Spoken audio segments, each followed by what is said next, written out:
చేసి వస్తుందా please.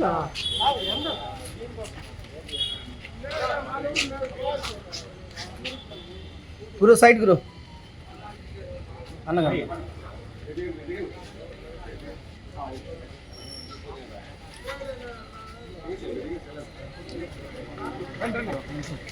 Complete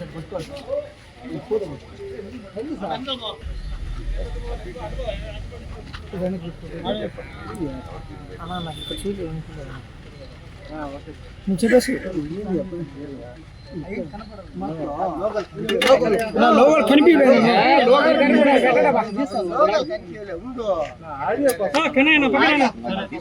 Suresh నువ్వు చెప్పాను అది అయిపోయిన తర్వాత కిందకి తిప్పి ప్యాన్ చేసుకోవాలి. నువ్వు తెలుసు కదా. చూస్తున్నారు జరగడం నిజంగా చాలా బాధాకరమైన విషయం, కానీ జరుగుతుంది, వాస్తవాన్ని జరుగుతుంది. అండ్ ముఖ్యంగా మీ అందరికీ చెప్పాలంటే అభిమానులు అనేది ఉపయోగించిన వరం అండి.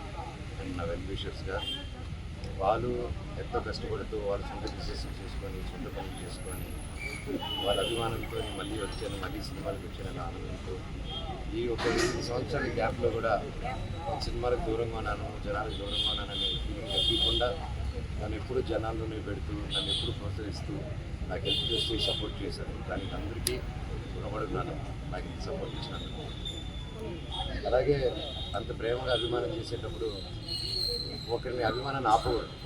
ఒక లీడర్ని ప్రేమించు, ఒక అభిమానించు, ఒక యాక్టర్ని అభిమానించు. నాకు తిరిగారు నా ఫ్రెండ్స్ హీరోలు కన్నా అన్న నేను హీరో ఫ్యాన్ అన్నా, నేను ఆ హీరో ఫ్యాన్ అంటే అన్న కలిపి అంటే నీకు కల్పిస్తుంటుంది తీసుకెళ్ళి, అది హెల్తీగా ఉంటుంది. కానీ ఇక్కడ ఏమైంది, నాతో ఏదైనా ప్రాబ్లం ఉంటే నన్ను కూర్చొని పెట్టుకోవాలి. నేను ఎక్కడికి పారిపోవట్లేదు. ఫస్ట్ రోజు హైదరాబాద్ గొడవ నుంచి ఈ రోజు వరకు నేను వస్తున్నాను, కానీ నేను పారిపోవట్లేదు. చీకట్లో కూర్చొని చెట్ల వెనకాల దాంకొని ఈ చక్కెర పోయడాలు, ఈ బ్యానర్లు ఇప్పించడాలు, వీళ్ళు ఏం తప్పు చేశారు? వీళ్ళ అభిమానాన్ని చూపించేటప్పుడు వాళ్ళ బ్యానర్లు ఇప్పిస్తే ఓకే, చిన్న విషయం. కాకపోతే తర్వాత నాకు తెలిసింది ఏంటంటే బ్యానర్లు పీక్ ఒక 2 రోజుల ముందు మా పళనిని పిలుచుకొని వెళ్ళి నా సొంత తమ్ముళ్ళలాగండి, ఎప్పటి నుంచో ఉన్నాడు. అండ్ అలా చాలామంది ఉన్నారు. వీళ్ళందరూ నేను డబ్బిచ్చో కిరాయికో నా చుట్టూ మనిషి పెట్టుకుని తిప్పే రకం కాదు, అభిమానంతో వచ్చేవాళ్ళు. సో అలా పెడితే దానికి 12వ తారీఖు ఇప్పుడు తమ్ముడు పిలిచింది నేను అదే 12, 11, 12 అలా పిలిచారండి. పండగకి 2-3 రోజులు ముందు పిలిచి మనోజ్ వస్తున్నాడా, వస్తే నువ్వు కూడా ఉండకూడదు, ఏమీ చేయకూడదు, ఎవరు వెళ్ళకూడదు అని ఇతరులతో పాటు చాలామందిని పిలిచి ఏరియా వైజ్ అంటే ఎంత టైం స్పెండ్ చేస్తున్నారంటే 10 నిమిషాలు, ఒక గంట సేపు పెద్ద మనుషులు ఒక 4 కూర్చొని పెట్టి అన్నదమ్ములు కూర్చొని మాట్లాడేసి అక్కడ క్యాంపస్లో జరిగే మిస్టేక్లు రెక్టిఫై చేసే చిన్న విషయం.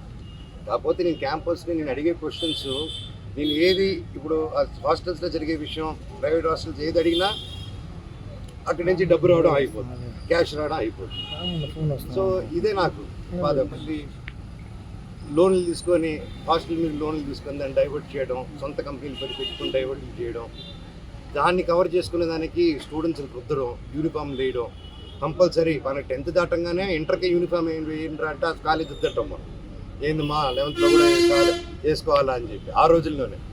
ఈ రోజుల్లో పెద్ద ఇంజనీరింగ్, పెద్ద MBA వాళ్ళందరికీ యూనిఫామ్. వాళ్ళు అది కరెక్ట్గా 2 వాష్లకి వెలిసిపోతున్నాయి. అది ఎక్కడ నార్త్ ఇండియా నుంచి తీసుకొచ్చారు, అక్కడ ఏదో పేరండి. సరే అయితే కొంచెం కూడా దాని గురించి కాకుండా వీళ్ళని బెదిరియడం, వాళ్ళని బెదిరియడం.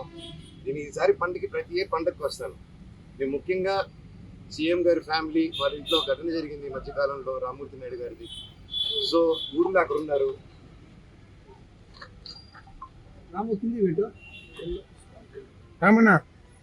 ఒకటి జరిగింది రామ్మూర్తి నాయుడు గారిది, అది చాలా బాధాకరమైన విషయం. అండ్ అందుకు ఈ సమయంలో వాళ్ళు ఊర్లో ఉన్నారు, నాని గారు ఇక్కడ ఉన్నారు, ఇక్కడ వచ్చి గొడవలు చేయడం కరెక్ట్ కాదు. అంటే నేను వస్తే వాళ్ళు గొడవలు చేస్తాను, నాకు గొడవలు ఇంటెన్షన్ కాదు. నా కూతురిది ఫస్ట్ సంక్రాంతి అండి, ఫస్ట్ పండగ. అండ్ ఆ పండగ కూడా జరుపుకొని లేకుండా స్ట్రిక్ట్గా చేశారు. 2 రోజులు అక్కడ ఉన్నా, 3 రోజులు కూడా అక్కడే ఉండుంటారు. వీళ్ళు కానీ బ్యానర్లు బెదిరించకుండా, నా తమ్ముడిని బెదిరించకుండా, మా వాళ్ళందరినీ బెదిరించకుండా ఉండుంటే నా పట్టికలో ఉండుంటారు. సరే కనుక్కొని నేను అందరూ ప్రోగ్రామ్ కనుక్కొని సీఎం గారు వెళ్ళిన తర్వాత లోకేష్ గారు కూడా వెళ్ళిపోయిన తర్వాత ఎంటర్ అవుదామని ఆయన 10:30కి వెళ్ళిపోయే ప్రోగ్రామ్ ఉంది. నేను అవన్నీ కనుక్కొని నైట్ నిన్న దాటుకొని 11 o'clock చేసుకుని వచ్చాను. నేను ఎవరికి డిస్టర్బెన్స్ ఉండకూడదు అనేసి. కాకపోతే అది ఎందుకు అయిందో ఆయన ప్రజల వల్ల డిలే అయ్యి ప్రజలతో ఉండి కొంచెం ఇప్పుడు టైం ఎక్కువ స్పెండ్ చేశాను నేను ఆయన. సో నేను వెళ్ళే టైం మ్యాచ్ అయింది తప్ప నేను ఈ విషయాలు కానీ నేను లోకేష్ గారికి కానీ చంద్రబాబు నాయుడు గారికి కానీ ఎవరికి కానీ నాని గారికి కానీ నేను ఎవరిని కానీ నాకు హెల్ప్ చేయండి, నాకు సమస్య జరుగుతుందని ఆ శివుడి మీద ఆజ్ఞ శివుడి మీద ఒట్టుగా నేను ఎవరిని అడగలేదు నేను. అండ్ వాళ్ళకి ఎన్నో పనులు ఉన్నాయి. సో వాళ్ళని ఇలాంటి విషయాలతో నేను డిస్టర్బ్ చేయను. నాది ఆ క్యారెక్టర్ కూడా కాదు. సో ఏదేదో అంటున్నారు ప్రెస్లో, వాళ్ళు ఏదో ప్రెస్ నోట్ వదిలేరు. సో అదంతా కరెక్ట్ కాదు. సో మీరు చూసుకోండి.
కడుతున్నారు